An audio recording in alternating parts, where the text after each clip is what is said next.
Gwenaëlle, tu es psychologue clinicienne, psychothérapeute et formatrice. Dans cette vidéo, qui est la troisième partie d'une série de 4 vidéos sur les liens d'attachement, nous allons nous pencher sur l'attachement évitant. Tout d'abord, comment savoir si nous avons un attachement évitant? Comment cela se manifeste-t-il chez l'adulte dans ses relations amoureuses, familiales et amicales? Donc l'attachement évitant, on appelle ça aussi détaché, je trouve que le mot est assez clair, c'est d'être à distance de ses émotions et des relations.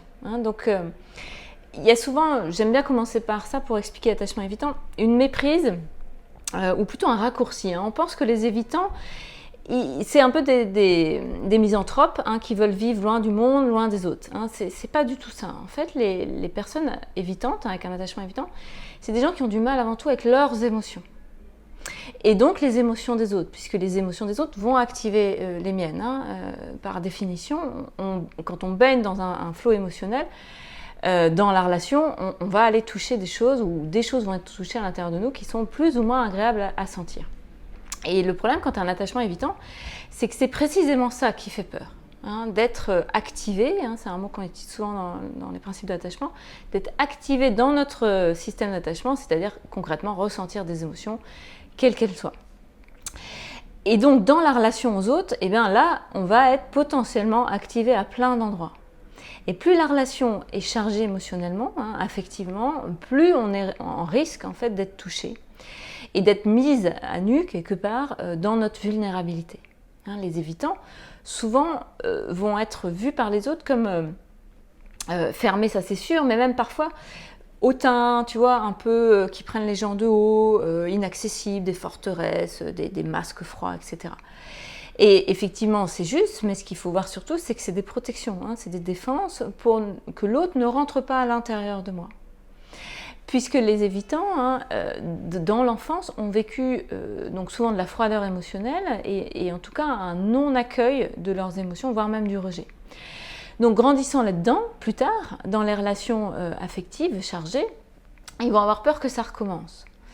Donc dès que ça commence à être un petit peu engagé dans une relation, qu'elle soit amicale ou amoureuse, ils vont se mettre à distance. Et c'est ça qu'on commence à voir en fait dans l'attachement évitant, quand on est en relation avec quelqu'un comme ça. On ne le voit pas au début, mais on le voit dès que ça commence à être un petit peu plus tendu sur des enjeux. Par exemple, dans un couple, ça va commencer à se voir quand le couple commence à se connaître un peu mieux, quand les mois passent, et qu'il y a des questions qui se posent, parfois juste d'aller passer quelques jours en vacances ensemble, ça encore, pour quelqu'un qui n'est pas très évitant, c'est pas forcément un problème, mais pour les grands évitants, ça peut commencer à l'être. Et puis surtout, après les grandes questions de l'engagement. Viens rencontrer mes parents, tiens, il y a une grande fête, il y aura tous mes amis, et puis bien sûr, après, les grandes questions qui sont habiter ensemble, se marier, fonder une famille, etc. Donc dès que ça commence à être un peu plus engageant, c'est là où l'évitant, alors selon son degré d'évitement, les grands évitants, tu vois, ils vont rétropédaler presque, et parfois même fuir. Et donc ça, quand tu es avec quelqu'un comme ça et que tu n'avais pas forcément senti ça ou pas pleinement, ça peut être très déroutant, parce qu'il y a quelque chose qui semblait plutôt fonctionner, et puis à un moment, on ne reconnaît plus l'autre parce que tout d'un coup, il passe beaucoup de temps au travail, il se noie dans le sport ou dans d'autres activités et il est de moins en moins là, alors que ça allait plutôt sur un bon chemin. Mais c'est justement parce que ça va sur un bon chemin d'engagement, qui est toute relation de couple qui s'installe, que l'évitant commence à avoir peur en fait. Les évitants et les sécures, au début, tu ne vois pas la différence. Autant entre les sécures et les anxieux, tu vois souvent dès le début la différence, parce qu'il y a une émotionnalité chez les anxieux qui fait que tu les repères assez vite. Les évitants et les sécures, au début, quelle que soit la relation, amicale, amoureuse, professionnelle engagée, on va dire, tu peux te méprendre. Tu peux dire, ouais, cette personne-là, elle régule bien ses émotions, on sent qu'elle a confiance en elle. Voilà, tu ne te rends pas forcément compte qu'à l'intérieur, il y a une petite fille ou un petit garçon qui en fait est plutôt effrayé du moment où ça va être un peu plus engagé, parce qu'il va avoir peur, consciemment ou inconsciemment, selon le degré de connaissance de soi, de répéter des blessures d'avant.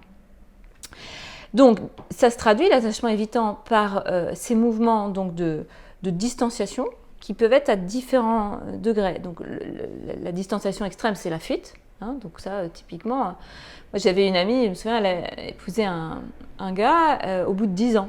Et pendant 10 ans, leur couple allait plutôt bien. Ils s'étaient connus très jeunes, à 18 ans. Donc vie, tu vois, parisienne, plein d'activités, en couple, ça allait bien. Et puis un jour, elle décide de le demander en mariage et il dit oui. Et en fait, le mariage a tenu même pas 6 mois. Et en fait, ce qui s'est passé, enfin de ma compréhension en tout cas, c'est que le fait d'être marié, engagé, avec la question surtout des enfants, c'était surtout ça, a fait que cet homme, il a paniqué et il est parti. Donc ça, c'est un peu extrême, mais ça peut aller jusque-là. Et bien avant cet extrême, tu as souvent des comportements de fuite plus ou moins justifiés. Donc souvent, c'est une fuite dans d'autres sphères de la vie, quoi. Donc typiquement le boulot, le sport, les associations. C'est des fuites de la parole aussi, c'est-à-dire par exemple de ne pas être dans cet échange qui est souhaité par l'autre, surtout si l'autre est anxieux. Pas forcément répondre au je t'aime, aux questions justement sur les projets, tu vois, de manière évasive. Peut parler de ses émotions, bien sûr, ce qui est une sorte de fuite. Et dans les moments aussi de grande difficulté, là, être un peu en mode, tu vois, rideau de fer, là, comme dans les vieilles épiceries, tchouk, où il n'y a plus personne. Donc soit l'autre est carrément parti, ne serait-ce que dans la pièce d'à côté, mais il est parti, il n'est plus là, quoi, il ne répond plus à tes questions. Et donc de l'autre côté, c'est compliqué parce que tu es face à quelqu'un qui est là, mais qui est plus là affectivement. Donc l'attachement évitant, c'est ça. Dans les amitiés, pour aussi donner quelques exemples, c'est dans les moments où quelqu'un va pas bien, l'ami évitant de l'autre côté, il va être en difficulté pour répondre aux besoins de la personne qui va pas bien. Parce qu'il y a des émotions.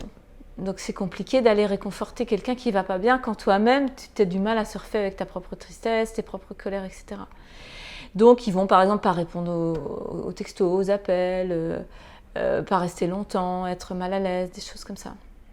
Et ça peut être aussi blessant évidemment de l'autre côté. Et souvent on va taxer ça d'une forme de froideur, d'insensibilité, tu vois, mais c'est beaucoup plus complexe que ça en fait. C'est surtout des personnes qui ont du mal avec les émotions et savent pas faire avec, quoi. Voilà, et juste pour le boulot aussi, c'est intéressant de dire que c'est des gens que tu peux partager un open space pendant 10 ans, tu les connais pas, quoi.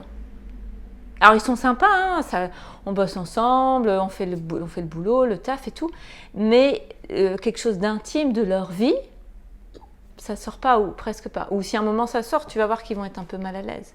Moi j'avais une chef comme ça, à certains moments on sentait qu'elle s'était comme perdue elle-même, et quand elle dévoilait certaines choses de sa vie privée, tu voyais que les 3 jours qui suivaient, c'était la prison, quoi. Parce qu'il y avait son côté évident qui est rattrapé. Voilà, dans les grandes lignes. Alors, du coup, quel type d'enfance a une personne à l'attachement évitant et quel profil peuvent avoir les parents ? Ouais, donc, tendanciellement, ce qu'on sait, c'est que les parents évitants vont faire des enfants évitants. Il y a des exceptions. Mais souvent, l'enfance de quelqu'un qui est évitant, c'est une enfance où il y a peu d'émotions.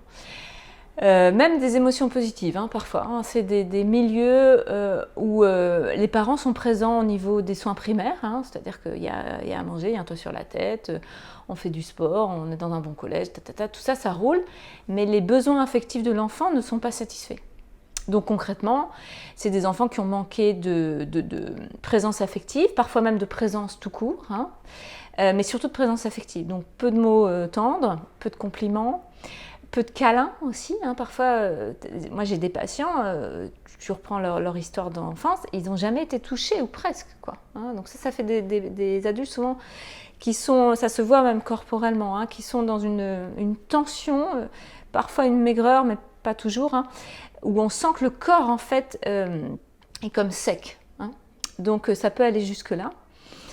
Et donc globalement, c'est un environnement plutôt sec au niveau émotionnel, où l'enfant n'a pas cette nourriture émotionnelle dont il a besoin.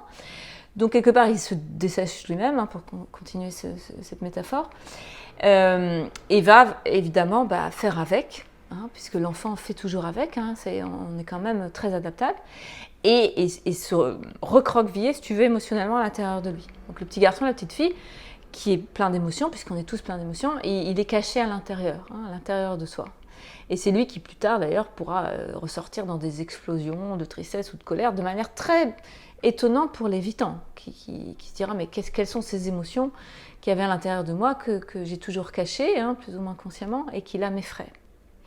Donc les parents des évitants, donc souvent évitants eux-mêmes, donc du mal avec les émotions, du mal avec le fait de réconforter son enfant, de l'encourager aussi, de lui dire que ce qu'il fait c'est bien, que c'est un chouette garçon, une chouette fille.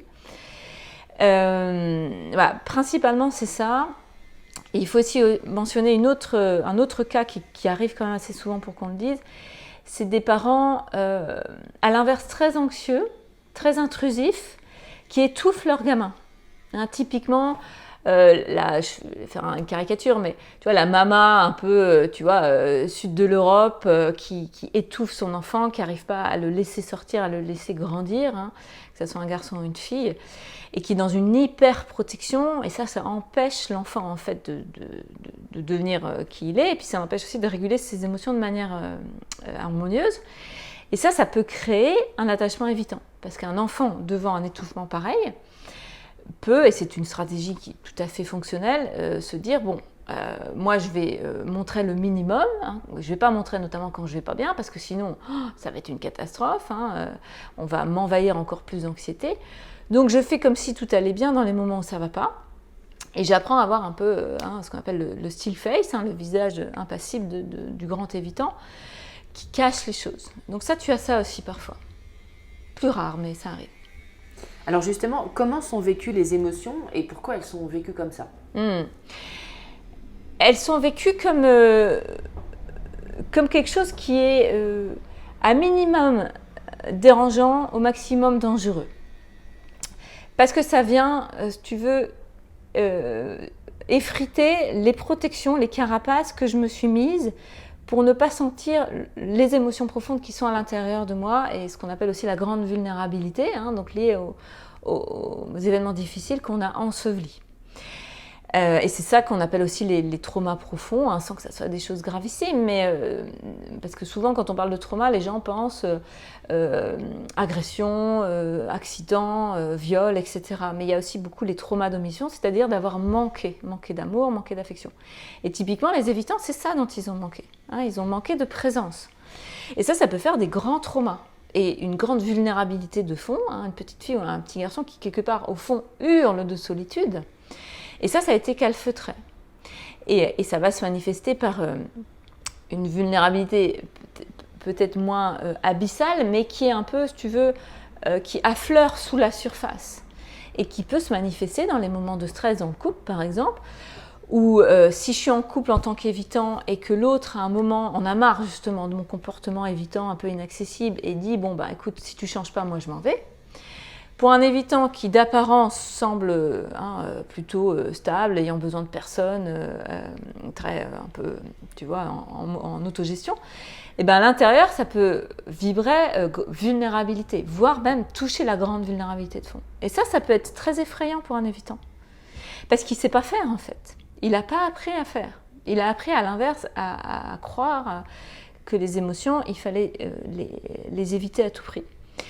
Donc, la vie est bien faite parce qu'elle va amener des moments comme ça de petite vulnérabilité qui vont toucher la grande et qui vont fragiliser un peu, si tu veux, la forteresse, là, le rideau de fer, craqueler un petit peu la surface et faire contacter la personne à ses émotions, puisque nous sommes des êtres d'émotion. Hein. Émotion, je rappelle, étymologiquement, ça veut dire mouvement vers l'extérieur. Donc, c'est elle qui gagne. Hein, n'en déplaise aux évitants. Et moi, je suis une ancienne grande évitante, donc je peux tellement comprendre ça. Les émotions vont gagner, elles vont nous rattraper. Hein, et si on ne les accueille pas, elles vont nous rattraper parfois sous des formes assez graves, hein, que sont les maladies, les psychosomatisations, hein, des choses où c'est le corps qui va parler. Donc c'est tout un travail pour les évitants d'aller voir cette réalité. Alors, le couple est un révélateur fort du type d'attachement. Quels sont les différents partenaires que va chercher l'évitant et comment cela se traduit-il dans le quotidien ? Alors les évitants, bien sûr, seront plus à l'aise avec quelqu'un qui fonctionne comme eux. Donc ça va se trouver, ça, des couples évitants-évitants. Moi, souvent, je les appelle les deux rails de la SNCF, c'est-à-dire qu'ils ne se rencontrent jamais.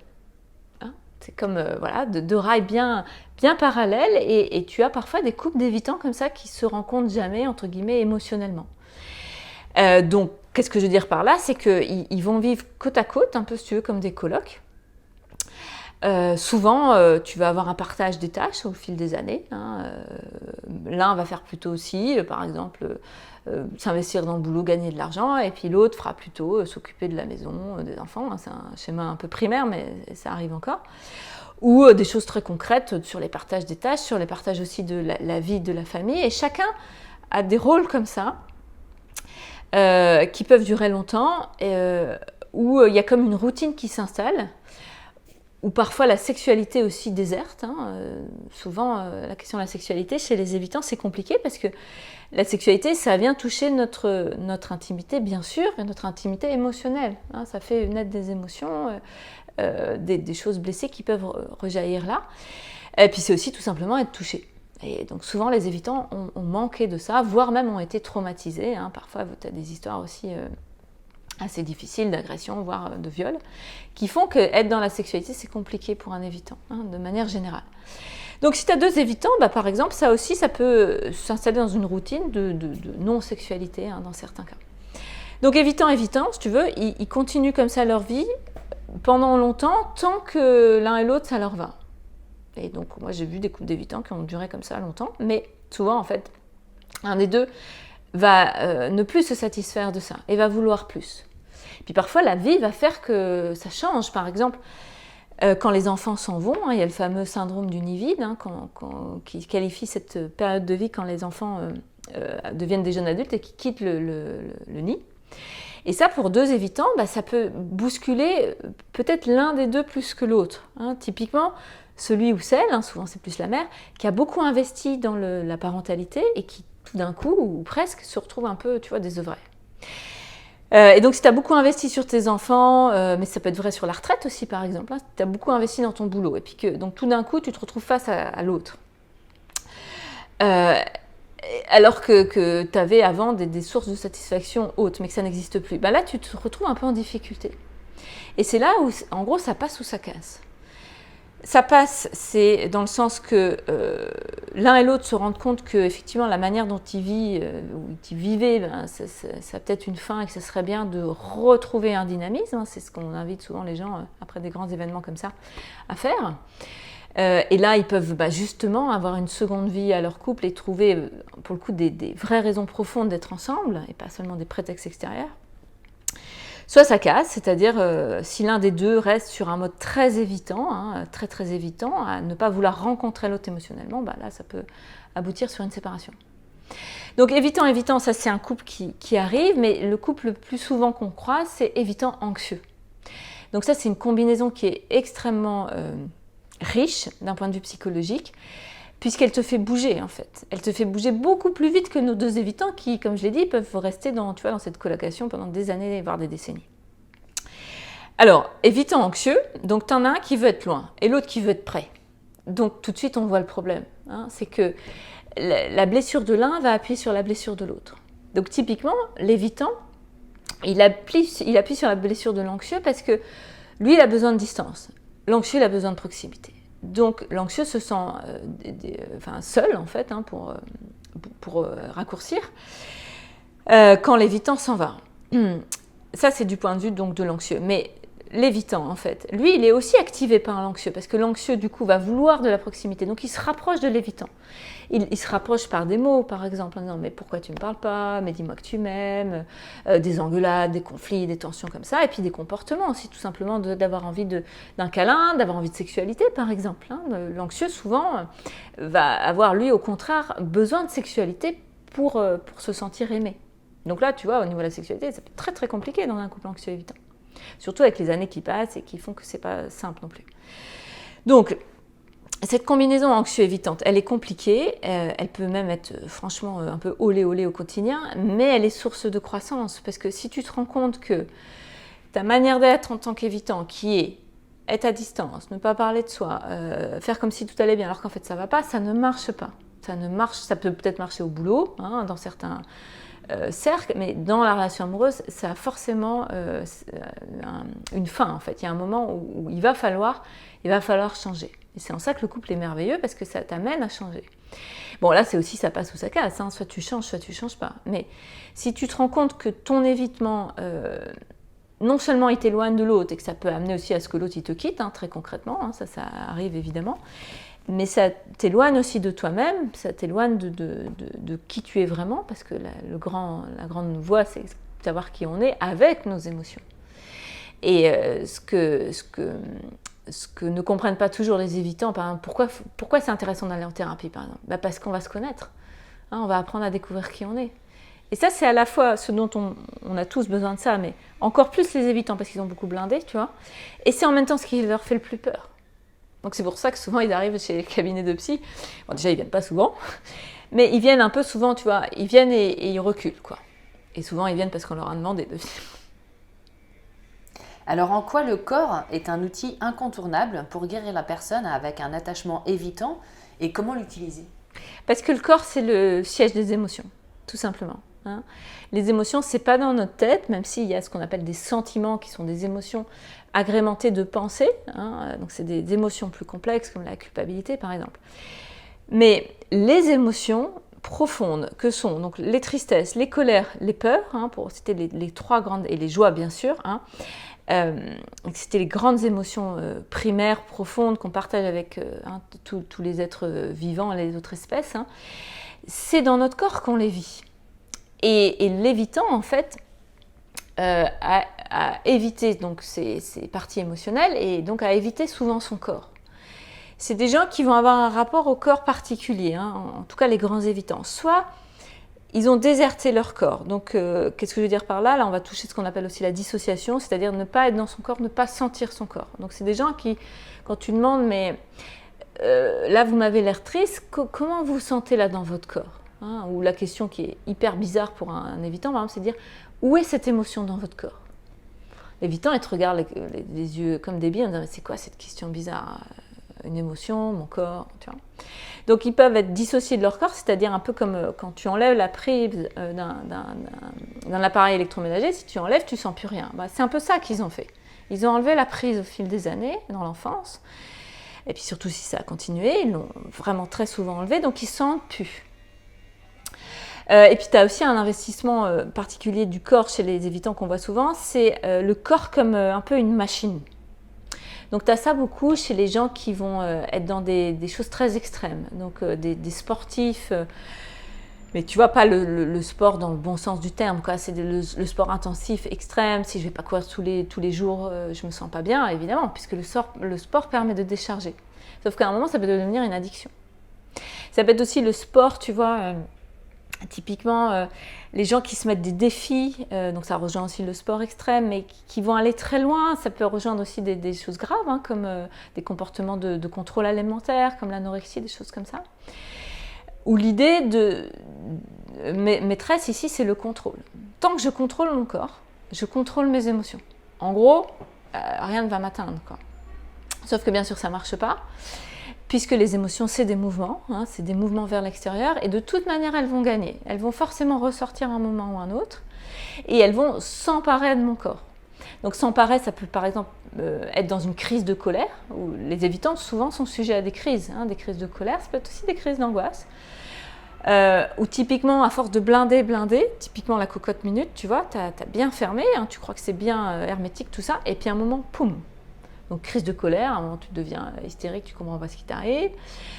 Tu pars aussi en crise d'angoisse, là pareil, tu ne comprends pas ce qui t'arrive. Ou crise de larmes, c'est plus rare chez les évitants, mais ça peut arriver aussi. Un grand désarroi tout d'un coup qui les envahit. Et ça, c'est le corps quelque part qui rattrape et qui dit j'existe déjà, hein, et je suis ces émotions que tu ne veux pas voir. Et ça serait bien que tu les vois. Et puis pour finir sur le corps, là où le corps va parfois devoir être extrême dans sa fonction de messager, c'est dans la maladie. Hein, le mal a dit, c'est-à-dire le corps parle, t'envoie des symptômes qui au début sont peut-être pas grand-chose, hein, par exemple des maux de dos chroniques, des maux de ventre, des céphalées, des soucis comme ça qui ne sont pas forcément graves au début mais qui s'installent et qui sont souvent un message. Et puis ça peut aller bien sûr jusqu'à des maladies graves. On sait qu'il y a j'ai un collègue qui s'appelle le docteur Julien Drouin qui a écrit un ouvrage très intéressant là-dessus, sur le lien entre l'attachement évitant et le cancer. Et les maladies auto-immunes aussi.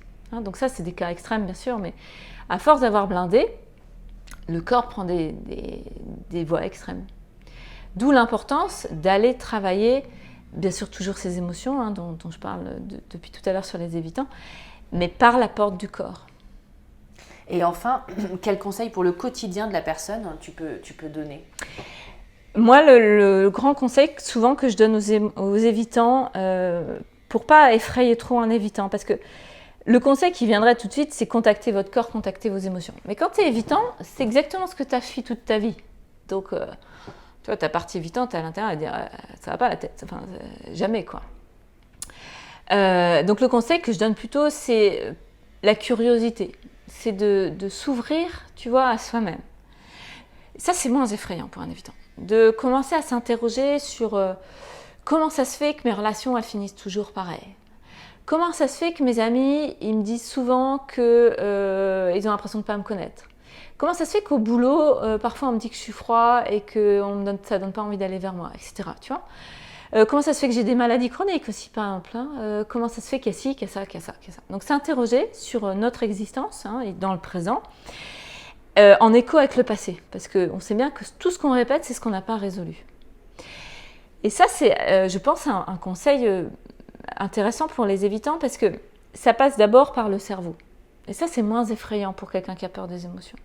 D'ailleurs, les évitants qui viennent en thérapie, souvent, au début, ils ont une démarche plutôt, tu vois, intellectuelle, de questionnement. Je voudrais comprendre pourquoi ma femme veut me quitter. Ou je voudrais comprendre pourquoi j'arrive pas à faire ci ou à faire ça. Donc, ils sont dans des pourquoi, qui sont des questionnements donc, du cerveau, qui sont très importantes, qui sont souvent évidemment pertinentes. Et au début, on va commencer par ça. Mais à un moment, on va dire, mais vous savez, monsieur, vous savez, madame, si ça se répète, c'est peut-être qu'il y a aussi un autre message plus profond à l'intérieur. Et peut-être ça parle d'émotion. Et après, là, tout doucement, tu vois, il faut un peu les apprivoiser, les évitants. Tu les prends pas comme ça, genre, c'est où dans votre corps? C'est pas possible. Mais petit à petit, c'est quand même bien là où on veut les emmener. À la question, comment c'est dedans? Est-ce que vous êtes triste? Est-ce que vous êtes en colère? Est-ce qu'il y a des parties qui sont en souffrance? Mais tu n'y vas pas direct, sinon ils s'enfuient. Mais petit à petit, donc c'est possible. Exactement, mais petit à petit. Et ce qui est chouette aussi, c'est d'utiliser des outils plutôt psychocorporels, si on doit aller voir un thérapeute. Ça, c'est vrai pour tout le monde, je trouve. Mais là, vu qu'on parle des évitants, à un moment, il va falloir rencontrer ce corps. Et donc, toutes les thérapies psychocorporelles, comme le FT, qui est un système de tapotement des points d'acupuncture qui est très doux, qui permet d'aller en douceur à l'intérieur de soi, tu vois, de manière sécurisée.